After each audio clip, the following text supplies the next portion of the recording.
இந்த 4வது மாதத்தில் முதல் வாரத்தில் வந்திருக்கிற நாம் தேவனோடு கூட அவருடைய பந்தியில் என்ன செய்ய போகிறோம்னா பங்கெடுக்க போகிறோம். ஆமென். எத்தனை பேர் ஜெபித்து, எத்தனை பேர் தனிப்பட்டு தேவனோடு பேசி அல்லது உட்கார்ந்து தேவனோடு கூட உறவாடி அல்லது ஒப்புரவாகி வந்திருக்கிறீங்க அப்படிங்கிறது உங்களுக்கு தான் தெரியும், கர்த்தருக்கு தெரியும். ஆமென் சொல்லுங்களேன். அல்லேலூயா.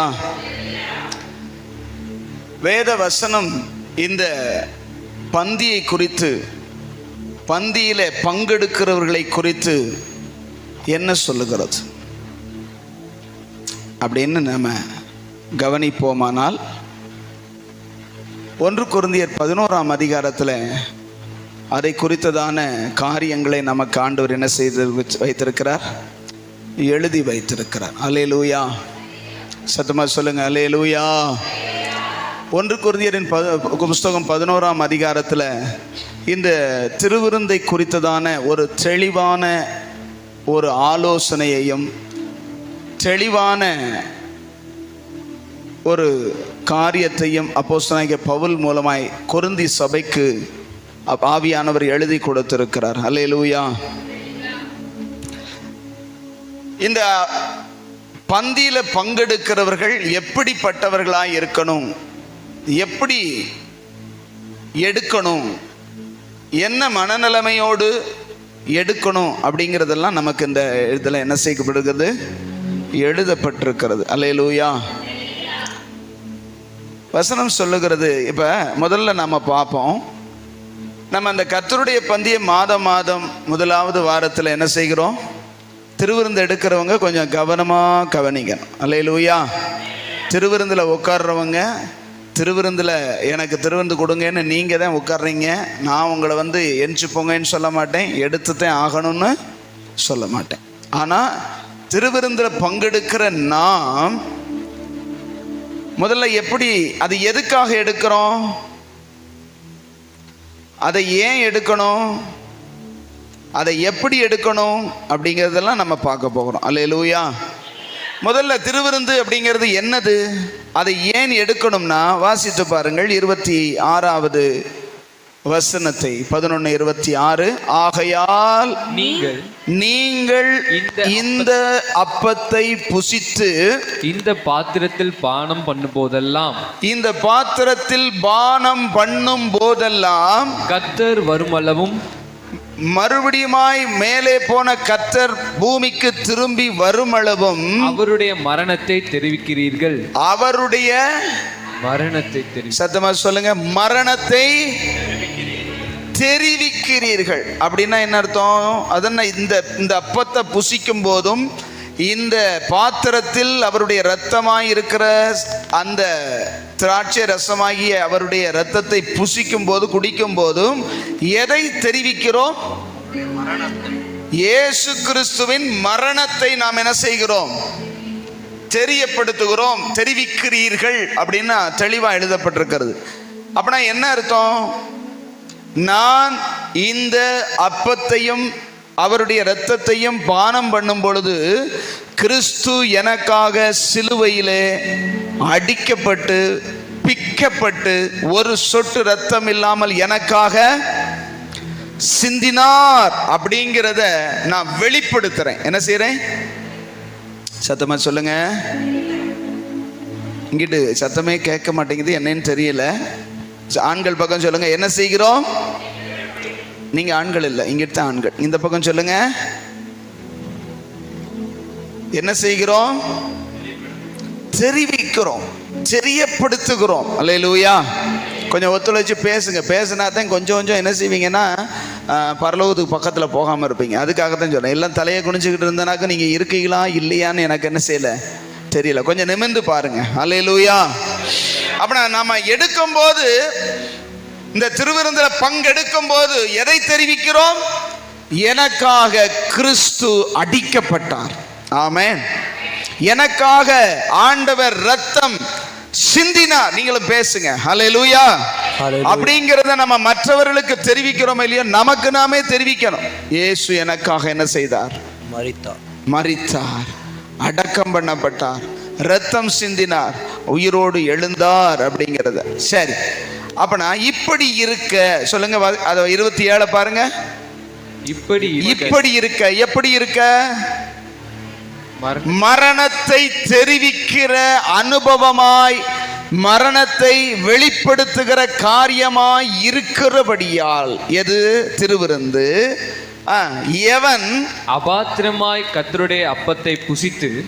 அபாத்திரம் அப்படின்னா என்ன அர்த்தம்? பாத்திரம் இல்லாத நிலை, அதாவது அதற்கு தகுதி இல்லாத நிலையிலே எடுக்கிறானோ, புசிக்கிறானோ, புசித்து, அப்பத்தை புசித்து அவருடைய பாத்திரத்தில் பானம் பண்ணுகிறானோ, அதை பானம் பண்ணுகிறானோ, அவன் கர்த்தருடைய சரீரத்தையும் இரத்தத்தையும் குறித்து குற்றமுள்ளவனாயிருப்பான். தகுதியோட தகுதி இல்லாம ரெண்டு விதம் உண்டு. ஆண்டவருடையதான அப்பத்தையும் ஆண்டவருடைய சரீரத்தையும் ஆண்டவருடைய இரத்தத்தையும் நாம் பானம் பண்ணுவதற்கு நமக்கு ஒரு தகுதி தேவையா இருக்கிறது. ஆமென், ஆமென், ஆமென் சொல்லுங்க. சேர்ல உட்கார்ந்து இருக்கிறவங்களாம் கொஞ்சம் சத்தமா ஆமென் சொல்லுங்க. அல்லேலூயா, அல்லேலூயா, சத்தமா அல்லேலூயா சொல்லுங்க பார்க்கலாம். கர்த்தனால கவனிங்க, அங்க சொல்லப்பட்டிருக்கிறது என்னன்னு தெரியாததுனால. அது இந்த சில பேர் எதுக்காக இதை ஆண்டவர் நமக்கு சொல்லி கொடுக்குறாருன்னா, திருவிருந்து எடுத்தா ஆசீர்வாதம். ஐயா, திருவிருந்து எடுத்தா, ஒரு மாதம் திருவிருந்து எடுக்காம எங்கேயாவது ஒரு வேளை நம்ம சூழ்நிலைமை நிமித்தமாக வெளியூரோ வெளியே இடங்களுக்கோ போயிட்டோன்னா, முதல் வாரத்தில் திருவிருந்து எடுக்கலைன்னா, ஐயோ இந்த வாரம் ஆசீர்வாதமே, இந்த மாதம் ஆசீர்வாதமே போச்சு, இந்த நினைப்பு நிறைய பேருக்குள்ள என்ன செய்யுது?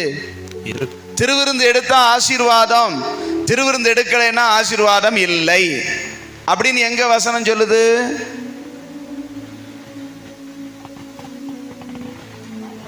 அப்படியெல்லாம் சொல்லல.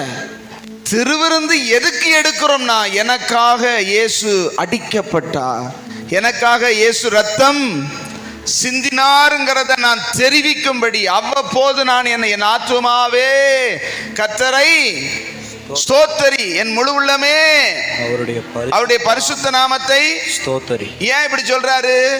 இந்த மனசு அவ்வப்போது மறந்துரும், அதுக்காக. அது மாதிரி ஆத்துமாவுடையதான தன்மை என்னன்னா, கர்த்தர் செய்த நன்மையும் மறந்துரும், கர்த்தரையும் மறந்துரும், அவர் செஞ்சதை மட்டும் பிடிச்சுக்கிட்டு போய்கிட்டு இருக்கும்.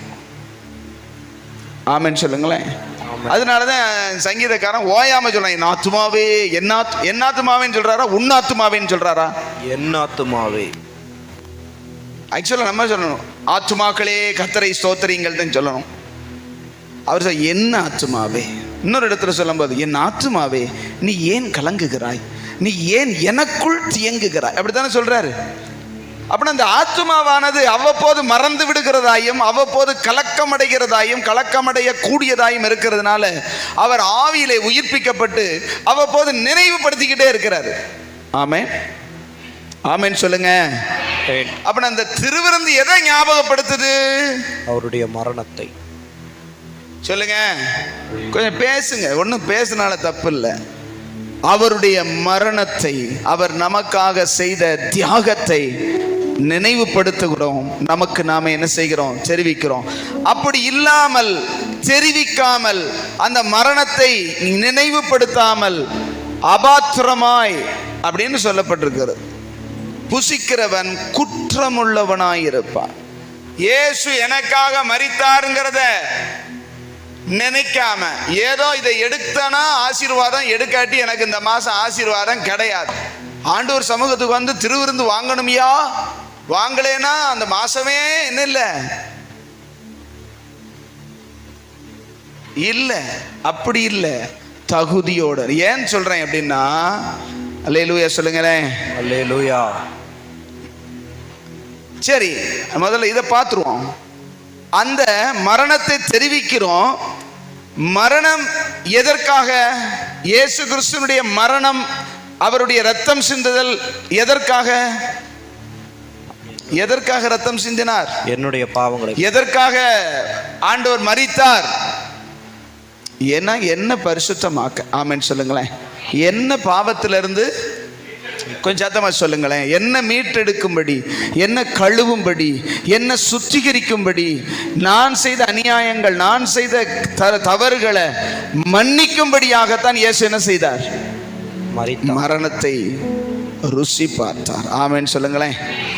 ஆனபடினாலே 28வது வசனத்துல நம்ம வாசிப்போம், எந்த மனுஷனும் தன்னைத்தானே. எல்லாரும் வாசிங்க, எல்லாரும் எடுங்க. 28 அடிங்க பார்க்கலாம். எந்த மனுஷனும் தன்னைத்தானே, எல்லாம் வாசிங்க, தன்னைத்தானே சோதித்து அறிந்து இந்த அப்பத்தில் புசித்து இந்த பாத்திரத்தில் பானம் பண்ண கடவன். ஏன்னு கேட்டீங்கன்னா 29, அபாத்திரமாய் போஜன பானம் பண்ணுகிறவன், அதாவது போஜனமும் பானமும் பண்ணுகிறவன் கர்த்தருடைய சரீரம் என்னதுன்னு நிதானிக்காம, அதை அறியாமதுனால தனக்கு ஆக்கினை தீர்ப்பு வரும்படி போஜன பானம் பண்ணுகிறான். அல்லேலூயா. சத்தமா சொல்லுங்க, கையை உயர்த்தி அல்லேலூயா.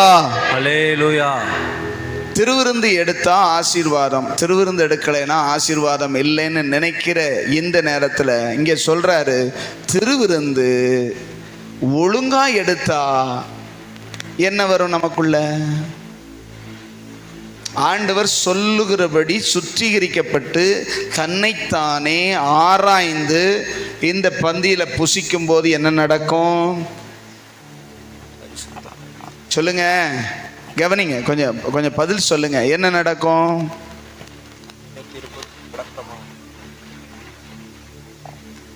சொல்லுங்க. என்ன ஒண்ணுமே தெரியாம மாதிரி இத்தனை வருஷமா நீங்க எடுத்துக்கிட்டு இருக்கீங்களா? அப்படின்னா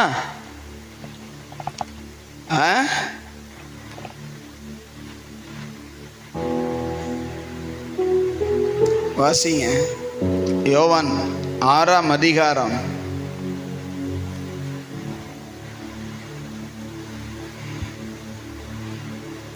54வது வார்த்தை. என் மாம்சத்தை புசித்து, என்னுடைய மாம்சத்தை புசித்து என் இரத்தத்தை பானம் பண்ணுகிறவனுக்கு, இந்த பந்தியில் என்ன செய்கிறவனுக்கு, பங்கெடுக்கிறவனுக்கு நித்திய ஜீவன் உண்டு. ஜீவன் உண்டு, நித்திய ஜீவன் உண்டு. நான் அவனை கடைசி நாளில் எழுப்புவேன்னு கர்த்தர் சொல்றார். அல்லேலூயா. சரியா எடுத்தா என்ன வரும்? என்ன கிடைக்கும்? நித்திய ஜீவன். சத்தமா சொல்லுங்களேன், நித்திய ஜீவன். அல்லேலூயா. அங்க வசனம் சொல்லுது 29ல கடைசியில வாசிங்க, கர்த்தருடைய சரீரம் இன்னதென்று நிதானித்து அறியாததினால் அல்லது அறியாமல் எடுக்கிறபடியினால் தனக்கு ஆக்கினை தீர்ப்பு வரும்படி போஜனபானம் பண்ணுகிறார். ஐயா, சரியா எடுத்தா என்ன வரும்? நித்திய. சத்தமா சொல்லுங்க, நித்திய ஜீவன். தவறான தேவனுடைய வார்த்தையின்படியாக தன்னைத்தான் ஆராயாம, தன்னை சுத்திகரிக்காம, தன் நிலைமையை உணராமல், ஏதோ இந்த மாசம் திருவிருந்து எடுத்தா ஆசீர்வாதம்னு சொல்லி மொட்டை கணக்கு போட்டு, மொட்டையா, அதாவது ஆண்டவருடைய சரீரம் அது பெரிய ஆசீர்வாதம் அப்படின்னு சொல்லி எடுத்தா அதனால என்ன வருமா? சத்தமா சொல்லுங்க. ஆக்கினை தீர்ப்பு. ஆக்கினை தீர்ப்புனா என்னது? தண்டனைன்னு அர்த்தம். ஏங்க, திருவிருந்து எடுக்கிறது நமக்கு நன்மைக்கா தீமைக்காங்க? திருவிருந்துல உட்கார்றவங்க சொல்லுங்க, திருவிருந்து எடுக்கிறது நன்மையா தீமையா? நன்மை. திருவிருந்து எடுக்கணுமா எடுக்க வேண்டாமா? அதே நானும் சொல்லுங்க. நீங்க மௌனமா இருக்கிறத பார்த்தா நான் என்ன எடுத்தா ஆகணும்னு சொன்னேங்கிற மாதிரி உட்கார்ந்துருக்கீங்க. நீங்க கொடுக்குறீங்க, உட்கார சொல்றீங்க, உட்கார்றோம் அப்படிங்கிற மாதிரில இருக்குது. திருவிருந்த சரியா எடுத்தா ஜீவன், சரியில்லாம எடுத்தா ஆக்கினை தீர்ப்பு. ஆமென் சொல்லுங்க. அப்படின்னா ஒரு மனிதனுக்கு ஆக்கினை தீர்ப்பு வர்றதற்கும், ஆக்கினை தீர்ப்பு என்னன்னு சொல்லியிருக்காரு. அடுத்த வசனத்துல சொல்றாரு பாருங்க, 30 இது நிமித்தம் இது நிமித்தம் உங்களில் அநேகர் பலவீனரும் இது நிமித்தம் எது நிமித்தம் சரியான விதத்திலே தன்னைத்தான் ஆராய்ந்து சுத்திகரிக்கப்படாமல் தேவன் சொல்லுகிறபடி தேவன் விரும்புகிறபடி ஆண்டவருடைய சரீரம் இன்னதென்று நிதானித்து அறியாமல் ஆண்டவருடைய பந்தியில பங்கெடுக்கிறது நிமித்தம் உங்களில் அநேகர் பலவீனரும் வியாதி உள்ளவர்களுமாய் இருக்கிறார்கள். வியாதி உள்ளவர்களுமாய் இருக்கிறார்கள். அநேகர் நித்திரையும் அடைந்திருக்கிறார்கள். செத்தே போனாங்கிறார். ஆக்கினை தீர்ப்புனா என்னது? இதுதான். ஆமென் ஆமென் சொல்லுங்க. ஆமென். அதனாலதான் 31வது வசனத்துல எல்லாம் வாசிங்க பார்க்கலாம். 31ல சொல்றார் பாருங்களேன். நம்மை நாமே நிதானித்து அறிந்தால் நாம் நியாய தீர்ப்புக்கு உட்பட மாட்டோம். நம்மை நாமே நிதானித்து அறியணும். ஆமென் சொல்லுங்களேன். ஆமென். அப்ப இந்த நாள்ல நம்ம பார்க்க போற விஷயம் என்ன அப்படின்னா, இந்த நாள்ல நாம தேவ சமூகத்துல தேவனுடைய பந்தி, தேவனுடையதான பந்தி, தேவனுடைய பந்தியில எப்படி எடுக்கணும் சொல்லுங்க. தேவனுடைய பந்தியில நாம் எப்படி எடுக்கணும்? இங்க இருக்கிறீங்களா? இந்த பக்கம் கொஞ்சம் கொஞ்சம் சத்தம் கேட்குது, இந்த பக்கம் ஒண்ணுமே கேட்கல. எப்படி எடுக்கணும்? நம்மை நாமே தன்னைத்தான் ஆராய்ந்து பார்த்து, தான் என்ன நிலைமையிலே என்னுடைய வாழ்க்கை இருக்கிறது, அந்த மரணத்தை நான் தெரிவிக்கிறேனா? எனக்காக கிறிஸ்து அடிக்கப்பட்டார், என்னுடைய பாவங்களுக்காக அவர் இரத்தம் சிந்தி இருக்கிறார், நான் அதனால் கழுவப்படுகிறேன், கழுவப்பட்டேன் என்கிற நிச்சயம் இருக்கணும். ஆமென் சொல்லுங்களேன். ஹல்லேலூயா. ஹல்லேலூயா. அந்த நிச்சயத்தோடு, அந்த விதமான அறிதலோடு தன்னைத்தான் சோதித்து அறிந்து. ஆமென் சொல்லுங்களேன். ஆமென். உங்களை உட்கார்ந்து நான் சோதிக்க முடியாது, உங்க இருதயத்தில் இருக்கிறத நான் அறிய முடியாது, அப்படி செய்யவும் கூடாது. நான் ஒரு சபையில் கேள்விப்பட்டேன், நானும் ஒரு சபையில் அப்படி இருந்திருக்கிறேன், அதனால சொல்றேன். இனி எங்க பாஸ் எஞ்சி வெளியே போ அப்படின்றாரு. என்னன்னாக்கும், கர்த்தர் உனக்கு கொடுக்கக்கூடாதுன்னு சொல்லிட்டாங்க. எந்த கர்த்தர் சொன்னாருன்னு தெரியல. ஆமென் சொல்லுங்களேன். யூதாஸ் கரியத்து 12 பேருல ஒரு ஆளை உட்கார்ந்துருந்தானா இல்லையா? காட்டி கொடுக்கறதுக்கு சமயம் தேடிக்கிட்டு தான் இருந்தான். அவன் காலை கழுவி தன் சீலையினால் துடைத்து அவனுக்கும் திருவிருந்த கொடுத்தார். அந்த இயேசுநாதரத்தை நம்ம பின்பற்றுகிறோம் அப்படின்னு சொல்றவங்க சத்தமா ஒரு அல்லேலூயா சொல்லுங்க பார்க்கலாம். அல்லேலூயா.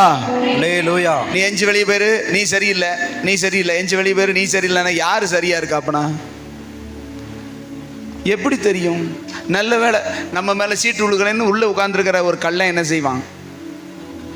இவருக்கு பாஸ்டருக்கு யார் மேலேயோ, இப்போ ஆபிரகாம் மேலே எனக்கு அவர் மேலே எனக்கு கோபம், என் மேலே அவருக்கு கோபம். உடனே இவர் நம்மளை என்ன செய்கிறார்? இப்படி பேசிட்டாருன்னு சொல்லிட்டு, ஆபிரகாம் பிரதர் எஞ்சி வெளியே போங்க, உங்களுக்கு கர்த்தர் கொடுக்கப்படாதுன்னு சொல்லிட்டாருன்னா இவருக்கு வேற வெளியே போக சொன்ன தண்டனை என் மேலே வந்துடும். அந்த இரத்தப்பழி யார் மேலே வரும்? இதே இது நீங்களே உங்களை ஆராய்ஞ்சுக்கோங்கன்னா உங்க மேலே வந்துடும். நான் தப்பிச்சுக்கலாம். ஆமென் சொல்லுங்களேன். அப்படின்னா தப்பிக்கிறதுக்காக தான் நிற்கிறீரான்னா வழியை சொல்லி கொடுக்குறேன். சத்தியத்தை உங்களை குறித்து நீங்க தான் கணக்கு ஒப்பிக்கணும். நம்ம 2 வாரத்துக்கு முன்னாடி பார்த்தோம், நாம் எல்லாரும் கிறிஸ்துவின் சன்னிதானத்திலே நிற்க வேண்டும், நம்மை குறித்து கணக்கு கொடுக்கணும். ஆமென் சொல்லுங்களேன். ஆமென். வாங்க எல்லாரும், சபையார் எல்லாரும் வாங்க, உங்களுக்காக நான் திறப்பிலே நின்று உங்களுக்கெல்லாம் நான் பரிந்து பேசுறேன் அங்க சொல்லவே முடியாது. எங்க பாஸ்டர் இனிய குறித்து கேட்டுக்கோங்க நீங்களும் சொல்ல முடியாது. என் விசுவாசியை பத்தி நான் தான் சாட் சொல்லுவேன்னு நானும் ஏசாட்ட சொல்ல முடியாது. அவர் தங்கள் கணக்கை தாங்களே ஒப்புவிக்கணும். ஆமென் சொல்லுங்களேன். ஆமென். அதனாலதான் இப்பவே அதை என்ன செய்யறாரு? கற்றுக் கொடுக்கிறார். எந்த மனுஷனும் அங்க சொல்லப்படுற எவனா இருந்தாலும் சரி, அது போதகனா இருந்தாலும் சரி, விசுவாச மக்களா இருந்தாலும் சரி, அப்போஸ்தலனா இருந்தாலும் சரி, சுவிசேஷகனா இருந்தாலும் சரி, அவன் தன்னை குறித்து கணக்கு ஒப்புவிக்கணும். ஆமென் சொல்லுங்களேன். ஆமென். நீ உன்னை குறித்து தேவ சமூகத்தில் ஆராய்ந்து பார்த்து சோதித்து அறிந்து நான் இந்த அப்பத்தை நான் இந்த பாத்திரத்தில் பானம் பண்ண தகுதியாக இருக்கிறேனா அப்படின்னு நம்மளை நாம என்ன செய்யணும்? சோதிக்கணும். ஐயா எனக்கு தகுதி இல்லை, நான் ஒரு பாவம் செஞ்சிட்டேன். அடுத்த கட்டத்துக்கு வரும். எனக்கு இயேசுநாதருடைய இரத்தத்தை புசிப்பதற்கு எனக்கு என்ன இல்லை, தகுதி இல்லை அப்படின்னு சொல்லிட்டு நம்ம வாட்டுக்கு எஞ்சி வெளியே போயிடலாம். அதில் ஒன்றும் பெருசே இல்லை. ஆனால் இயேசு கிறிஸ்து ஏன் ரத்தம் சிந்தினாரு? பாவங்களை மன்னிக்க. அப்படின்னா இயேசு கிறிஸ்துடைய ரத்தம் சகல பாவங்களை நீக்கி நம்மை சுத்திகரிக்க உண்மையும் நீதியும் உள்ளதா இருக்கிறது. அது ரெடியா இருக்குது. நீ பாவத்தை அறிக்கை செய்ய விரும்புறியான்னு கர்த்தர் கேட்கிறார். எந்த மனுஷனையும் எப்படிப்பட்ட பாவத்தையும் கழுவி சுத்திகரிக்க கர்த்தர் போதுமானவரா இருக்காரா இல்லையா? கொலைகாரனையும் விபச்சாரக்காரனையும் விக்கிரக ஆராதனைக்காரனையும் எப்பேற்பட்ட பாவியையும் அவருடைய ரத்தம் என்ன செய்கிறது? சுத்திகரிக்க போதுமானதாய் உண்மை உள்ளதா இருக்கிறது. அப்ப நான் ஒரு குற்றவாளி, நான் ஒரு சின்ன தவறு பண்ணியிருக்கேன், பாவம் செஞ்சிருக்கேன், எனக்கு என் இருதயம் என்னை உணர்த்துமானால் நான் திருவிருந்திலிருந்து எஞ்சி போறது சரியா? தவறு. ஏன் எஞ்சி போறது தவறு? நான் குற்றமா, நான் ஒரு சின்ன தவறுல இருக்கேன், நான் ஒரு பாவத்தில் இருக்கிறேன், நான் ஒரு என்ன செய்யறேன், தகுதி இல்லாதவனா இருக்கேன்னு உணர்ந்தா உடனடியா அறிக்கை செய்தா கர்த்தர் மன்னிக்க ஆயத்தமா இருக்கிறார்.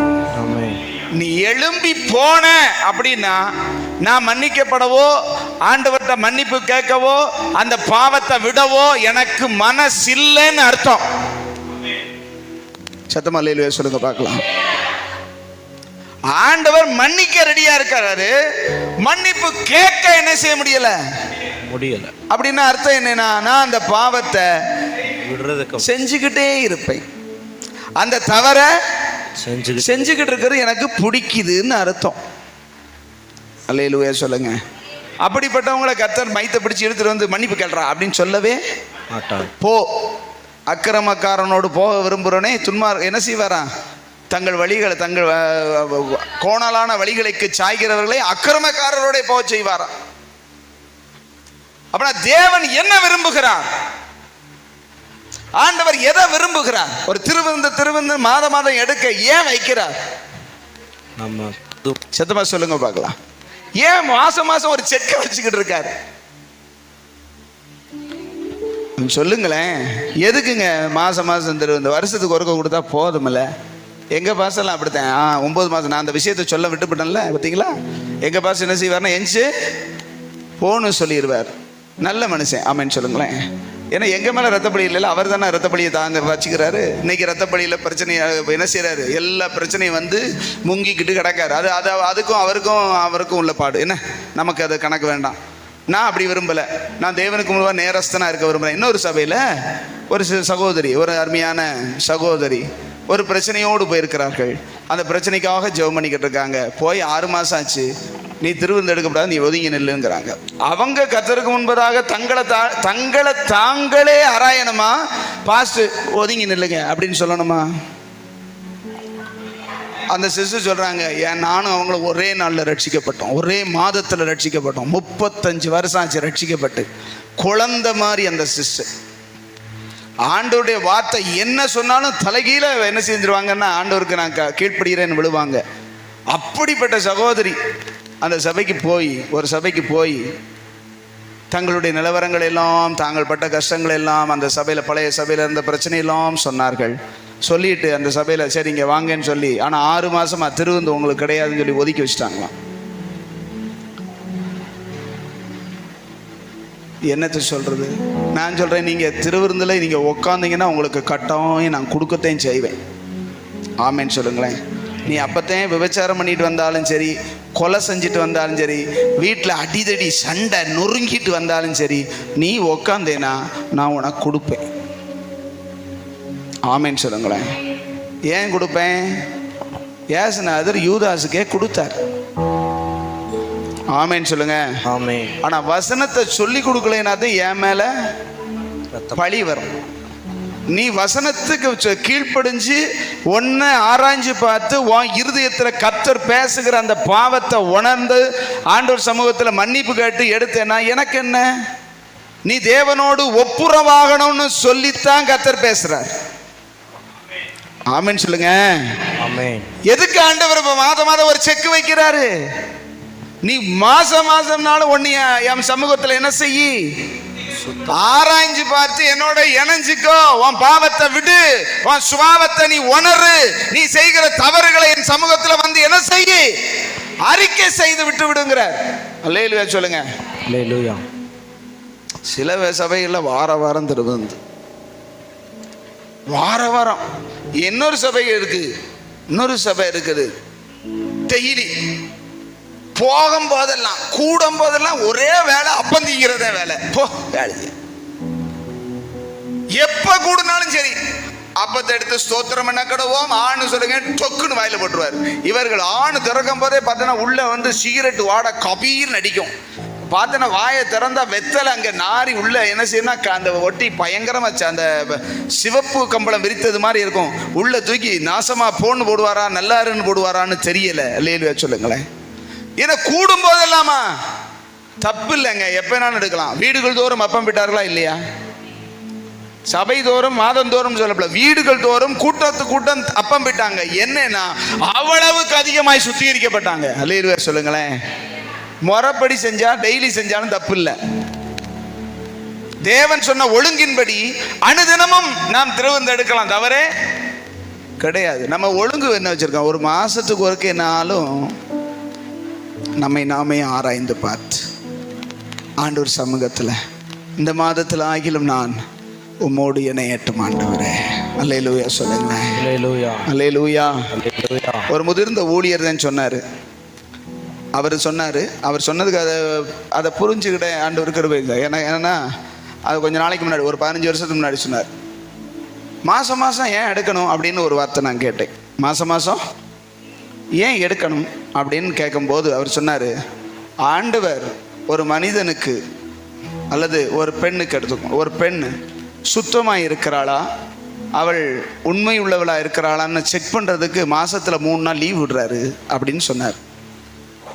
இந்த மாதம் எனக்கு ஒரு மாதிரியே வரல அப்படின்ன உடனே கலக்கம் உண்டாகுதா இல்லையா? புரியுதா உங்களுக்கு? ஏன்? அவ சுத்தமா இருந்தா இப்ப எனக்கு ரத்தம் இல்லை அப்படின்ட்டு கூட பேசாம இருந்துடும். சுத்தமா இல்லாட்டி அவளுக்குள்ள கலக்கம் வரும். ஆமென் சொல்லுங்களேன்.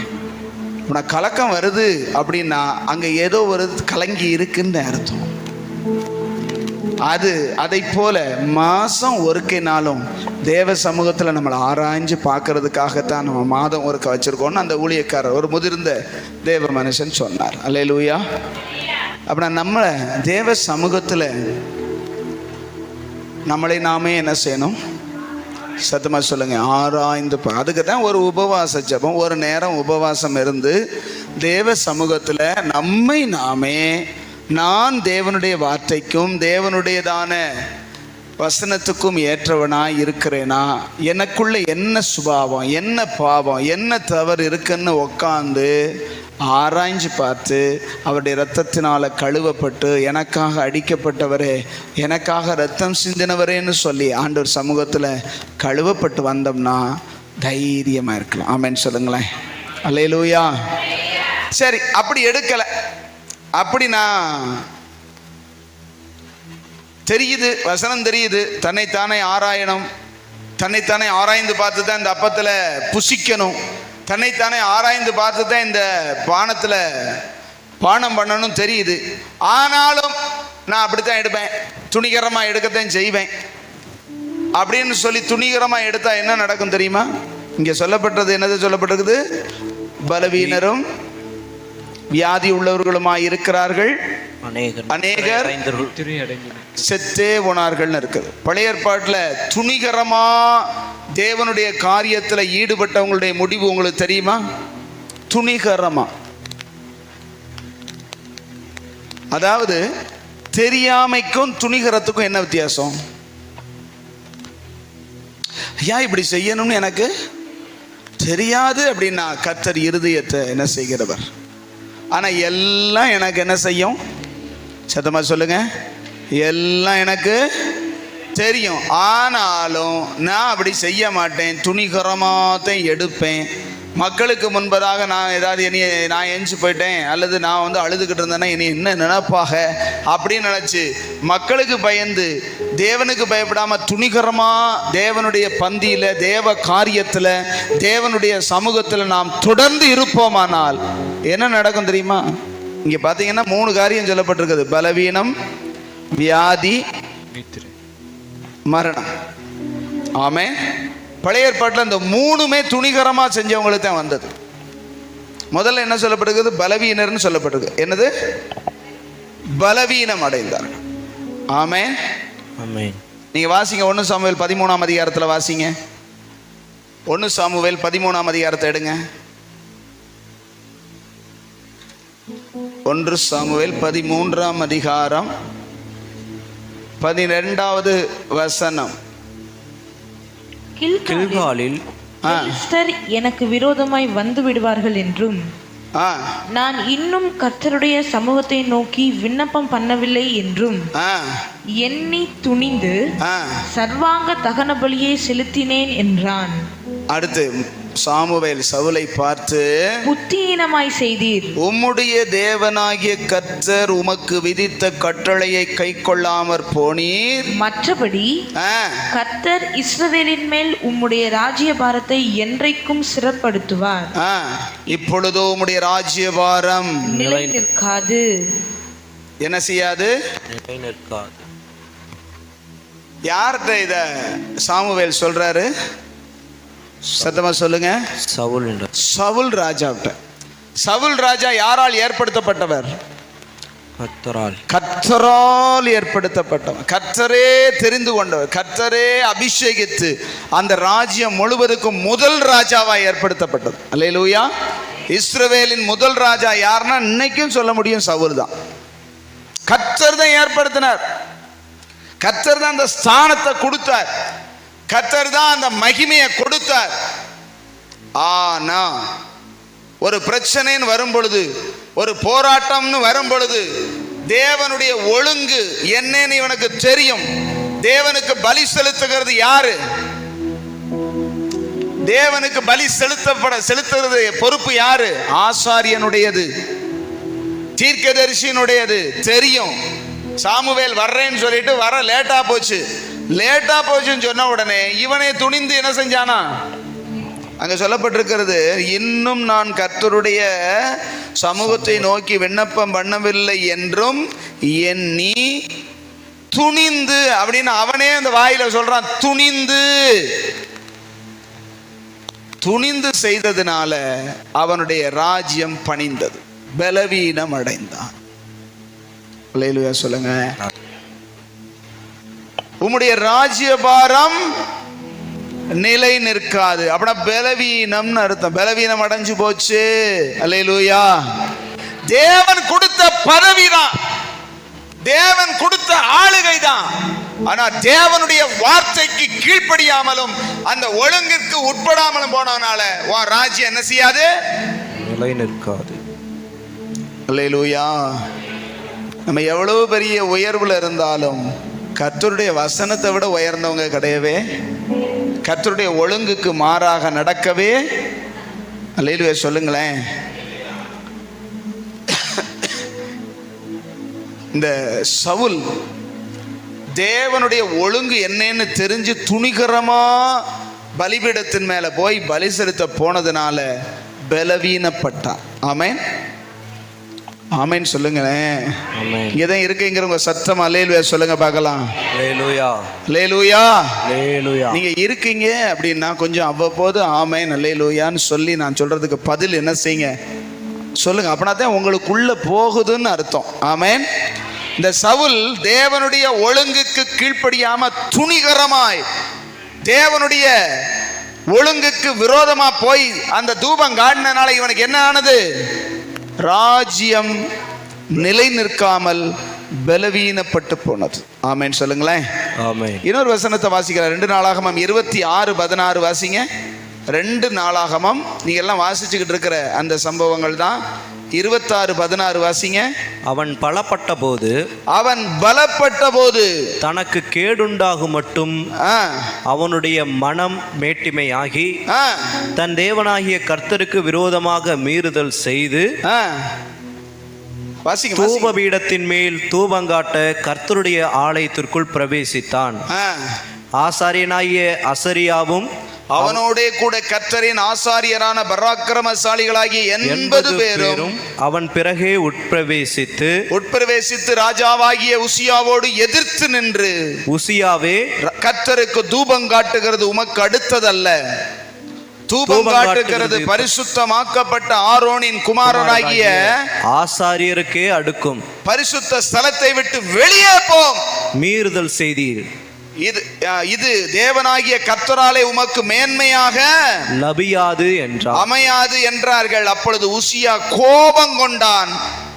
அவன் தூபகலசத்தை தன் கையிலே பிடித்து ஆசாரியரோட கோபமாய் பேசுகிற போது ஆசாரியருக்கு முன்பாக கர்த்தருடைய ஆலயத்திலே தூபபீடத்தின் முன் நிற்கிற அவனுடைய நெற்றியிலே குஷ்டரோகம் தோன்றிற்று. அவன் என்ன செஞ்சான்? சவுல் என்ன செஞ்சான்? பலிபீடத்தின் மேல பலி செலுத்த போனான். ஆசாரியனுடைய வேலையை இவன் செஞ்சு பலவீனப்பட்டான். ராஜ்யபாரம் நிலை நிற்காமல் போயிற்று. ஆமென் ஆமென். இவன் உசியாங்கிற ராஜா எல்லாம் அவன் பலப்பட்ட போது ஆச்சரியமாய் அவனுக்கு அந்த 15வது வசனத்தின் கடைசி வார்த்தை சொல்லுது, அவன் பலப்படு மட்டும் ஆச்சரியமாய் அவனுக்கு அனுகூலம் உண்டாயிற்று. 16ல சொல்றாரு, அவன் பலப்பட்ட போது அவனுக்கு எல்லாம் நல்லதா நடக்குது, எல்லாமே வாய்ப்பா அமையுது, எல்லாம் திருப்திகரமா அமையுது, அவன் நினைச்சதெல்லாம் நடக்குது, அவன் செய்ய நினைக்கிறதெல்லாம் வாய்க்குது, பலத்தின் மேல் பலன் அடைந்து கொண்டு போகிறான். ஆமென். கர்த்தர் அவனோடு இருந்தார், அவன் கர்த்தருக்கு பிரியமா நடந்தான், எல்லாம் நடக்குது. கொஞ்சம் பலமும் எல்லாம் வசதி எல்லாம் சூழ்நிலை வந்தபோது மனசு மேட்டிமையாயிருச்சு. மனசு மேட்டிமையாகி என்ன செஞ்சான்னா, கர்த்தருடைய ஆலயத்துக்குள்ள போய் தூபகலசத்தை எடுத்து தூபம் காட்டேன், ஆசாரியர்கள் தான் செய்யணுமா, நான் செய்யக்கூடாதோ அப்படின்னு பேசினான். ஆமென். அல்லேலூயா. ஆசாரியர்கள் தூபம் காட்டுகிற வேலையை போய் ராஜா போய் செய்யறான். 80 பேர் போய் ஆசாரியர்கள் போய், ஐயா ராஜாவே, இது உமக்கு அடுக்காது, இது உமக்கு தகாது, இது உமக்கு மேன்மையாக வந்து வாய்க்காது, வெளியே போங்க. நீ என்னடா நீ சொல்றது அப்படிங்கிறான். கோபமாய் பேசு. நீங்க என்ன சொல்றது?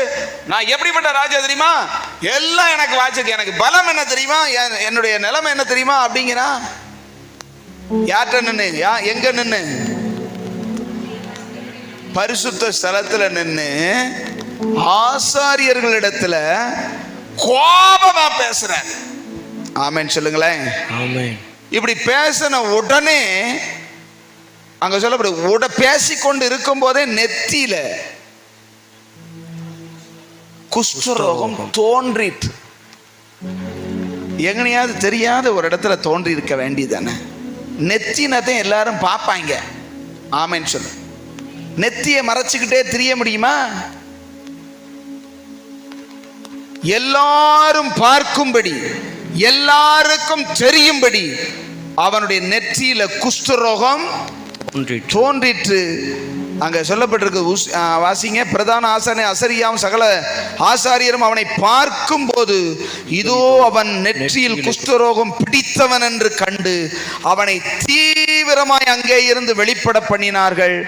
கர்த்தர் தன்னை அடித்ததினால் அவன் தானும் வெளியே போக தீவிரப்பட்டான். ராஜாவாகிய உசியா தான் மரணம் நாள் மட்டும் குஷ்டரோகியாகவே இருந்து கர்த்தருடைய ஆலயத்துக்கு புறம்பாக்கப்பட்டபடினால் ஒரு தனித்த வீட்டிலே குஷ்டரோகியாய் வாசம் பண்ணினான் அப்படின்னு சொல்லப்பட்டிருக்கு. அல்லேலூயா. அல்லேலூயா. தேவ சமூகத்துல போய் நீ தேவனை தொழுது கொள்ளனா தேவன் ஒரு ஒழுங்கு வச்சிருக்கார். ஆமென் சொல்லுங்களேன். நான் போய் தூபம் காட்டுவேன் அப்படின்னா நீ ராஜானா ராஜாவோட நின்னுக்கோ. ஆமென் சொல்லுங்களேன். உனக்கு கொடுக்கப்பட்ட மேன்மையிலே நீ நின்னுக்கோ. தூபம் காட்டுகிறது பரிசுத்த தேவனுடைய ஆசாரியர்களுக்கே தகும், நீ இதை செய்யப்படாது அப்படின்னு சொன்னா கோபமா பேசுற. இன்னைக்கு நினைச்சவங்கள் எல்லாம் தேவ சமூகத்துல புதிய ஏற்பாட்டுல என்ன செஞ்சிடறாங்கன்னாக்கா பலிபீடத்தை நின்றனால இன்னைக்கு பலிபீடமும் கரப்பட்டு போச்சு, அதனால அவங்க வாழ்க்கையும் போச்சு. லேலுவே சொல்லுங்களேன். தேவனால் பிரித்தெடுக்கப்பட்டவனை என்ன செய்யக்கூடாது? தேவன் ஒரு ஆளை பெர்ஃபெக்டா சொல்லி அழைச்சு, பேர் சொல்லி அழைச்சு என் ஊழியத்தை செய்யன்னு சொன்னா அது கர்த்தரால் உண்டான பதவி. ஆமென் சொல்லுங்களேன். உங்களையும் அழைக்கலாம். ஆமென் சொல்லுங்க. உங்களையும் கர்த்தர் முன்குறிச்சு என்ன செய்யலாம்? நீ வேலையை விட்டு வா, அல்லது இந்த பதவி விட்டு வா, இந்த சூழ்நிலை வா, ஆண்டவர் சொல்லும் போது கர்த்தர் உங்களுக்கு அதுக்குரிய கனத்தை என்ன செய்வார்? தருவார். மனுஷன் மதிக்கல, அது ரெண்டாவது விஷயம். மனுஷன் மதிக்கலைன்னா அவனுக்கு கொடுக்க வேண்டியதை கர்த்தர் என்ன செய்வாரு? இங்க பாத்தீங்க, கண்ணெதிர குஷ்டரோகம் வந்தது. சாகு மட்டும் அவன் தனித்த வீட்டுல குடியிருந்து செத்ததுக்கு அப்புறம் ராஜாக்கள் கல்லறையில கூட கிடையாது, ஒரு தனி ஒரு இடத்துல ஒரு நிலத்துல புதைச்சாங்கன்னு இருக்கு. ரெண்டாவது காரியம், ஒன்னு பலவீனம், ரெண்டாவது வியாதி. ஆமென். உங்களிலும் சிலர் பலவீனரும் வியாதி உள்ளவர்களுமாய் இருக்கிறார்கள், சிலர் நித்திரையும் அடைந்தார்கள். துணிகரமாய் இருந்து செத்தவர்கள் யார்? பலர் செத்திருக்காங்க தேவ சமூகத்துல. ஆரோனின் குமாரராகிய அபியூவும் நாதாபும் அந்நிய அக்கினியை கர்த்தருடைய சமூகத்தில் கொண்டு வந்தனால பலிபீடத்திலிருந்து அக்கினி எழும்பி அவர்களை சுட்டரித்து போட்டது. அந்த இடத்துலயே தெரியும் அந்நிய அக்கினியை கொண்டு வரக்கூடாது. ஆமென் சொல்லுங்களேன். ஊசா, நீங்க அந்த வசனத்தை வாசிக்கன்னா வாசிச்சு பாருங்க. 2 சாமுவேல் 6ஆம் அதிகாரத்துல நீங்க எல்லாருமே இந்த இப்ப எல்லாம் படிச்சிருப்பீங்க. 2 சாமுவேல் 6ஆம் அதிகாரத்துல 7வது வசனத்துல வாசிச்சீங்கன்னா, அப்பொழுது கர்த்தருக்கு கோபம் உண்டு, ஊசாவின் மேல் கோபம் உண்டது, அவனுடைய துணிவின் நிமித்தம் தேவன் அங்கே அவனை அடித்தார். எது நிமித்தம்? துணிவின் நிமித்தம். துணிஞ்சு தேவ சமூகத்துல வந்து தேவனுக்குரியதை தொட்டாலே கர்த்தருக்கு கோபம் வரும். ஆமென் சொல்லுங்களேன். இங்க என்ன செஞ்சாரு? ஊசாவை அடித்ததினால் அவன் கர்த்தருடைய சமூகத்திலேயே விழுந்து செத்தான். அனனியா சப்பீராள் தேவனுடையதை வஞ்சிக்க கூடாதுன்னு தெரியும், பொய் சொல்லக்கூடாதுன்னு தெரியும். ஆனா ஊழியக்காரன்டே வந்து இவ்வளவுக்குத்தானா வித்தீங்க, இவ்வளவுக்குத்தானா நிலத்தை வித்தீங்க அப்படின்னு அவன்கிட்ட கேட்டா அவன் ஆமாங்கிறான். அவன் வீட்டுக்காரி கொஞ்ச நேரம் சென்னு என்ன செய்யறா? ஒரு 2.5 மணி நேரம் சென்னு வர்றா.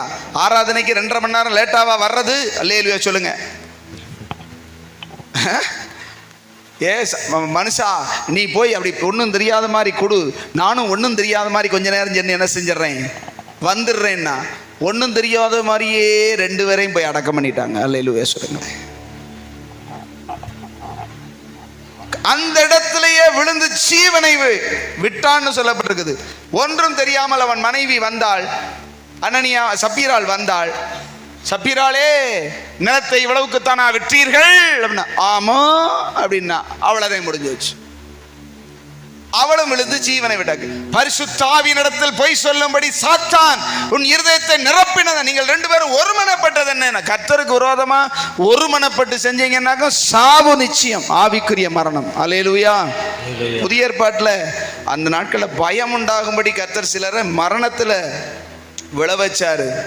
தேவனுடைய காரியத்துல ஒருமனப்பட்டு புருஷன் மனைவியோ மற்றவர்களோ ஒருமனப்பட்டு சோதிக்க ஆரம்பிச்சீங்க, கர்த்தரை சோதிக்க ஆரம்பிச்சீங்கன்னா ஆவிக்குரிய மரணம் நிச்சயம். அல்லேலூயா சொல்லுங்க. கர்த்தருக்கு முன்பதாக உண்மை உள்ளவர்களா இருக்கணும். ஆமென் சொல்லுங்களேன். கர்த்தர் வந்து நம்ம கொடுக்கறத பார்க்கல, கர்த்தருக்குன்னு நம்ம அள்ளி கொடுக்கறத பார்க்கல, கொடுக்கிற இருதயத்தை பார்க்கிறார். ஆமென். மனுஷன் முகத்தையும் பார்ப்பான், கொடுக்கறதையும் பார்ப்பான், ஆனா கர்த்தர் கொடுக்கிற இருதயத்தை பார்க்கிறார். அதனாலதான் ஆண்டவர் சொன்னார், இவர்கள் எல்லாரிலும் இந்த ஏழை விதவை அதிகமாய் போட்டாள். அவர்கள் தங்கள் பரிபூர்ணத்திலிருந்து 1000 கொண்டு வந்து கொட்டினார்கள். இவள் வந்து 2 காசு அப்படி வச்சிட்டு போனா. கர்த்தர் சொன்னார், இவள் முழுவதும் தன்னுடைய ஜீவனத்துக்கு உண்டாயிருந்த எல்லாவற்றையும் முழு இருதயத்தோடு போட்டு விட்டாள். அல்லேலூயா. அல்லேலூயா. கர்த்தர் கொடுக்கறத பார்க்கல, கொடுக்கிறவங்க இருதயத்தை பார்க்கிறார்.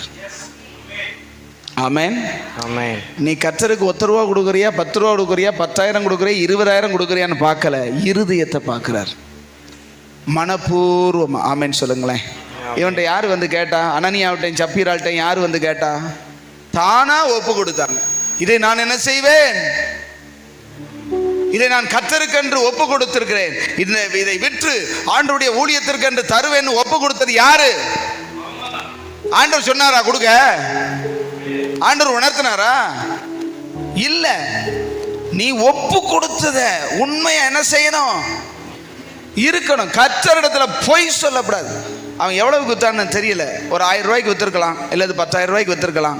5,000 ரூபாயை கொண்டு வந்துக்கிட்டு அப்படியே கொடுத்து, அந்த 5,000 ரூபாய் கொடுத்து நீ சாகிறதுக்கு என்னதுக்கு? நீ எடுத்து வச்ச 5,000 ரூபாய் யாருக்கு வரப்போகுது சொல்லு? இப்போ வீட்டில் 5,000 ரூபாய் எடுத்து வச்சாச்சு, அப்படியே வச்சு பாதியை எடுத்து வச்சாச்சு. பாதியை கொண்டு வந்து கர்த்தருடைய சமூகத்தில் கொடுக்கும் போதே வீட்டுக்காரது பரலோகத்துக்கு போயிட்டார். ஆமென்னு சொல்லுங்களேன். சொல்லாம அடக்கம் பண்ணிட்டாங்க. எவ்வளோ கொடுமை பார்த்தீங்களா? அனனியா செத்து போனான்னா யார்கிட்ட முதல் சொல்லி விடணும்? அட்லீஸ்ட் மனைவிட்டையோ வீட்டிலேயோ என்ன செய்யணும்?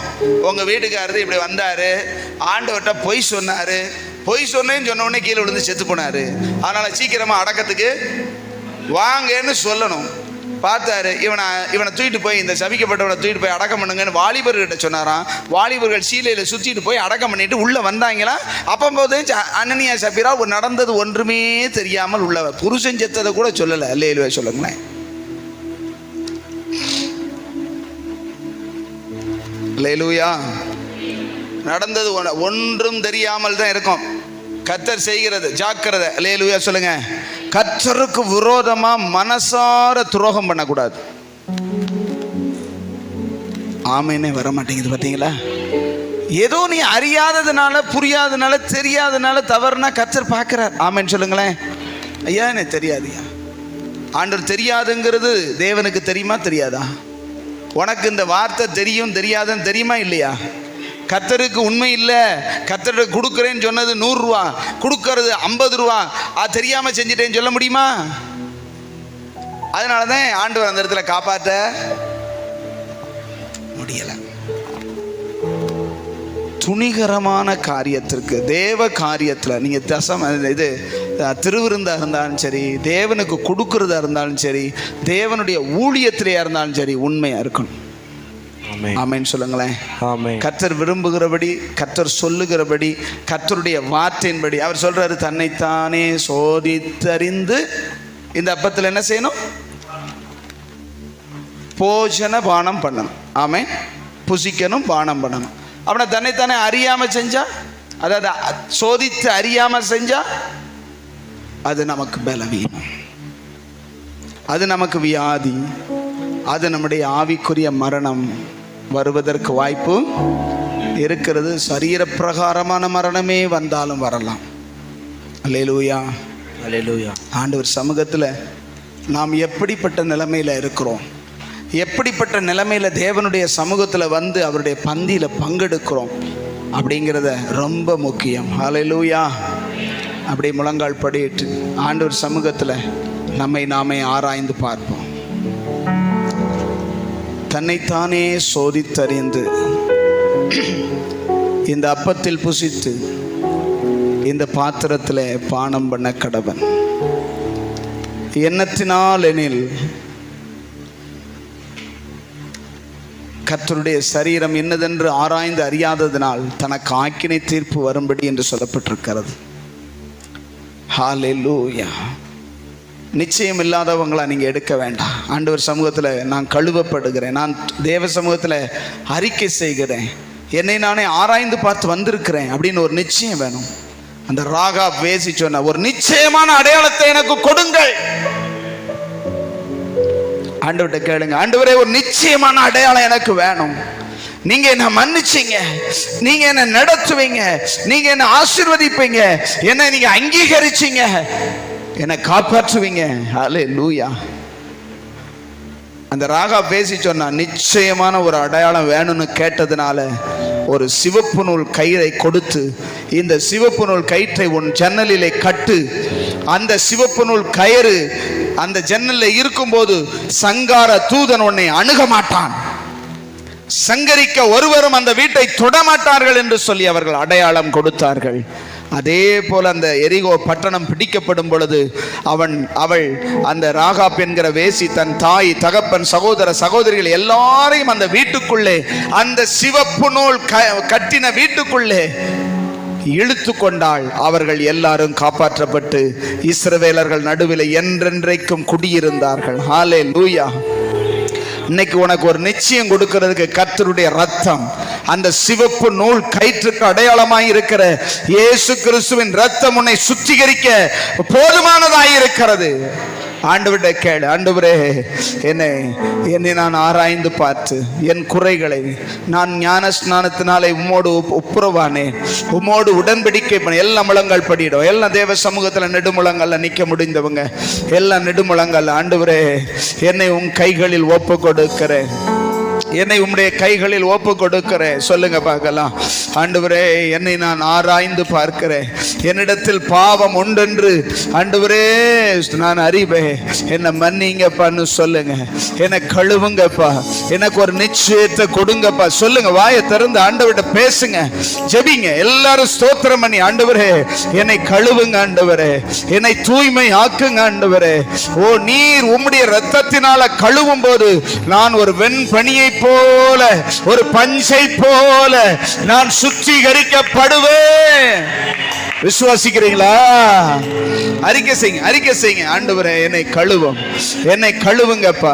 என் அக்கிரமம் நீங்க என்னை கழுவி, என் பாவமற என்னை சுத்திகரியும்.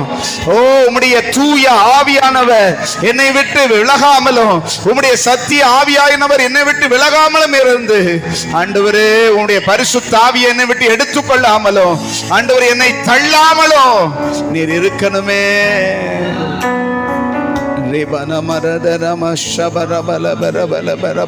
இன்னைக்கு நிறைய பேர் எந்த ஆயத்தமும் இல்லாம நீங்க வந்திருக்கலாம். ஆண்டவர் சமூகத்தில் என்னை ஆயத்தப்படுத்துகிறவர் கர்த்தர், என்னை சுத்திகரிக்கிறவர் கர்த்தர். இனி நான் அந்த ஆவியானவர் உணர்த்துகிற அந்த பாவத்தை நான் செய்ய மாட்டேன். ஓ, நான் இனி கீழ்ப்படியாம இருக்க மாட்டேன், கர்த்தரை கனம் பண்ணாம இருக்க மாட்டேன், கர்த்தருக்கு கொடுக்க வேண்டிய மதிப்பு, மரியாதை, முதலிடத்தை கர்த்தருக்கு கொடுப்பேன். அப்படி சொல்லுங்க.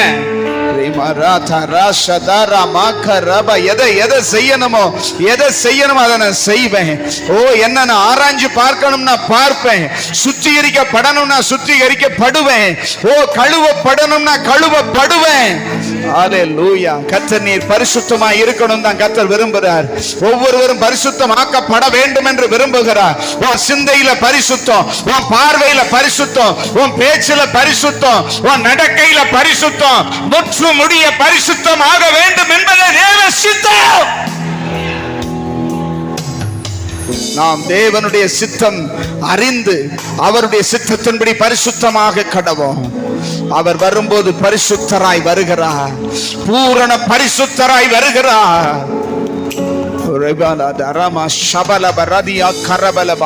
உன் அசுத்த உதடுகளோடு கூட, அசுத்த இருதயத்தோடு கூட அவருடைய பந்தியில நீ பங்கெடுக்காத, கழுவப்படு.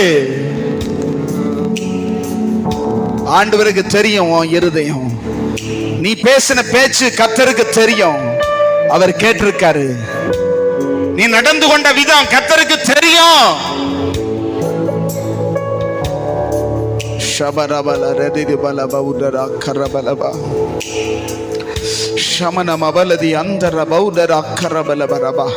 அப்படியே அறிக்கை செய்யுங்க, அப்படியே அறிக்கை செய்யுங்க ஆண்டவர் சமூகத்தில். ஆண்டவரே என்னை கழுவுங்கப்பா, என் அக்கிரமம் நீங்க என்னை கழுவும், என் பாவமற என்னை சுத்திகரியும். சொல்லுங்க சகோதரிகள், சொல்லுங்க.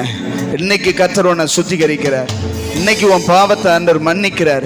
நீ உண்மையா அறிக்கை செய்தேனா, நீ உண்மையா உணர்ந்து ஆண்டவரே என் பாவத்தை, என் அக்கிரமத்தை, என் மீறுதலை என்னை ஆண்டவர் நீங்க என்ன சுத்திகரிங்க, உங்க தூய ரத்தத்தினால என்ன கழுவுங்க, நான் உங்க சமூகத்துல அறிக்கை செய்கிறேன், நான் உமக்கு விரோதமாகவே பாவம் செய்தேன், உம்முடைய கண்களுக்கு முன்பதாகவே அக்கிரமமானதை நடப்பித்தேன், துணிகரமான பாவத்தை நான் செஞ்சேன், என்ன மன்னிங்கன்னு கேட்டா கர்த்தர் உன்னை தப்புவிக்க போதுமானவராய், உன் பலவீனத்தை நீக்க போதுமானவராய், உன் வியாதியை நீக்க போதுமானவராய், உன்னுடைய மரணத்திலிருந்து உன்னை உயிர்ப்பிக்க போதுமானவராய், நித்திய ஜீவனை உனக்கு கொடுக்க அவர் போதுமானவராய் இருக்கிறார்.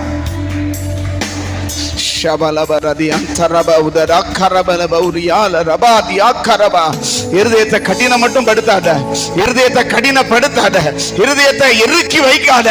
ஆண்டவரே என்னுடைய கடினங்கள் மாற, என்னுடையதான அறியாமை என்னும் இருள்கள் மாற, என்னுடைய மீறுதல்கள் நீங்க என்னை சுத்திகரியும்.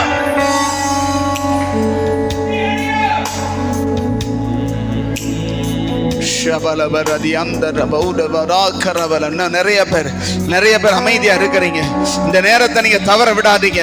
கர்த்தருடைய ஆவியானவர் ஆவியை சுத்திகரிக்க விரும்புகிறார், உன்னை பரிசுத்தமாக்க விரும்புகிறார், உன்னை சுத்திகரித்து தம்முடையதான பரிசுத்தத்துக்கு பங்குள்ளவனாய் மாற்றும்படி விரும்புகிறார். அப்படி எழும்பி நிற்க ஆண்டவர் சமூகத்தில் எல்லாம் எழும்பி நின்று, ஆண்டவரே என்னை கழுவுங்கப்பா, என்னை கழுவுங்கப்பா, என்னை கழுவுங்கப்பான்னு சொல்லுங்க. சத்தமா சத்தமா. நிறைய பேர் ஆமென் மறைக்கிறீங்க. ஆண்டவருக்கு மறைக்க உன்னால முடியாது. அவர் எல்லாத்தையும் அறிஞ்சிருக்காரு. நீ வாய் திறந்து சத்தமா சொல்லிட்டு நான் தப்பிச்சேன். ஆண்டவர்கிட்ட சொல்லிரு, ஆண்டவரே என் பாவம் நீங்க, என் அக்கிரமம் நீங்க, என்னுடையதான எல்லா விதமான ஆண்டவரே மீறுதல் நீங்க என்ன சுத்திகரிங்க. தாவீது அப்படி பாட்டா பாடினாரு. தாவீது அப்படி அறிக்கை செய்து பாட்டாகவே பாடினாரு. அல்லேலூயா. கழுவி தூய்மையாக்கும் கல்வாரி. எல்லா ரெண்டு கரங்களை உயர்த்தி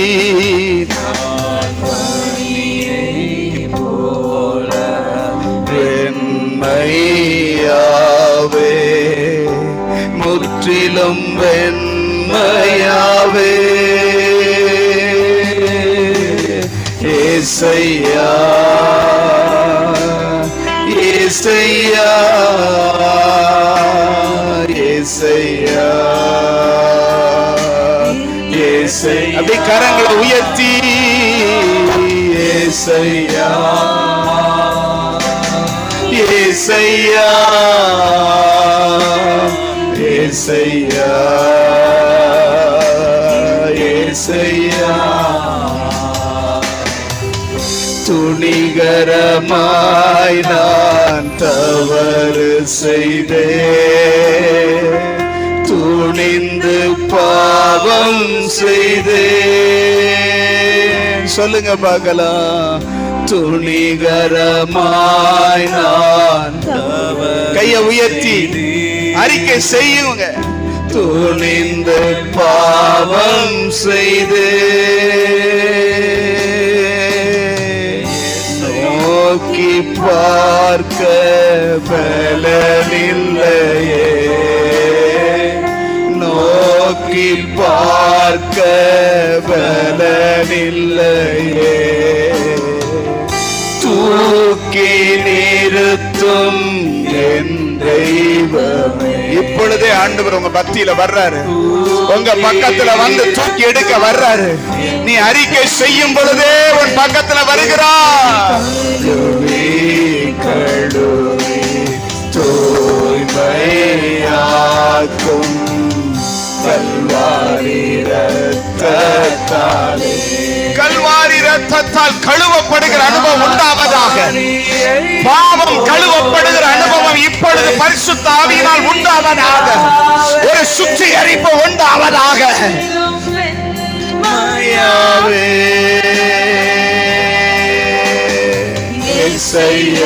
ரெண்டு கரங்களை உயர்த்தி ஏசையா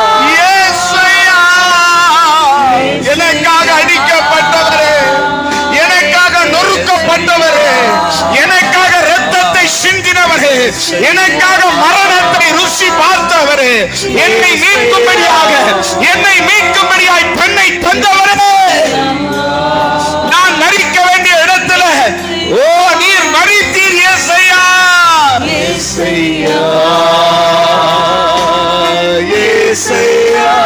ரெண்டு கரத்தை விரித்து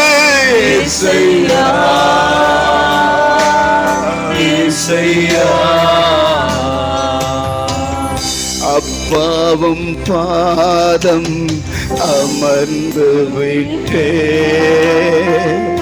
அன்பின் தகப்பன் நீதானையா. செய்த பாவங்கள் கண்முன்னே வருந்துகிறேன் நான் கண்ணீரோடு. அப்பாவும் பாதம் அவர் சமூகத்தில் வந்திருக்கிற உனக்கு அவருடைய அன்பு கரம் இன்னைக்கு கழுவி சுத்திகரிக்க போதுமானது. செய்த பாவங்கள் கண்முன்னே வருந்துகிறேன் நான் கண்ணீரோடு.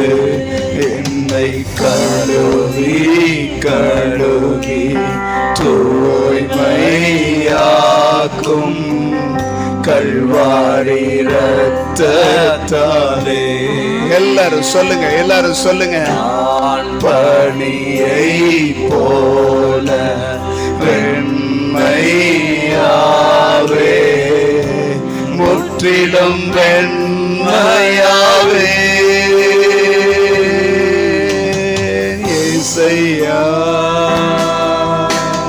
இயேசையா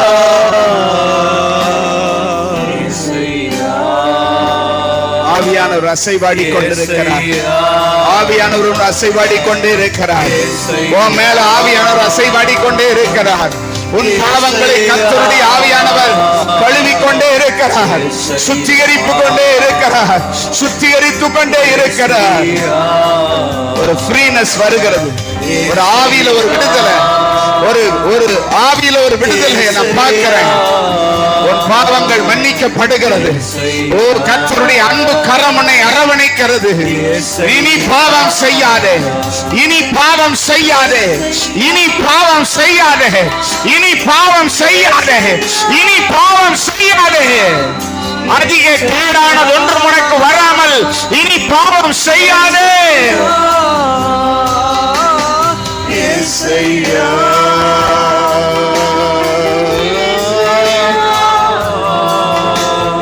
செய்த பாவங்களை கர்த்தர் மன்னிக்கிறார். ஓ நீ செய்த பாவங்களை கர்த்தர் உடைக்கிறார். அதை கழுவி சுத்திகரிக்கிறார். ஆண்டவர் உனக்கு சொல்லுகிறார். ஆண்டவர் உன்னோடு பேசுகிறார். அதிக கேடு ஒன்றும் வராமல் இனி பாவம் செய்யாதே.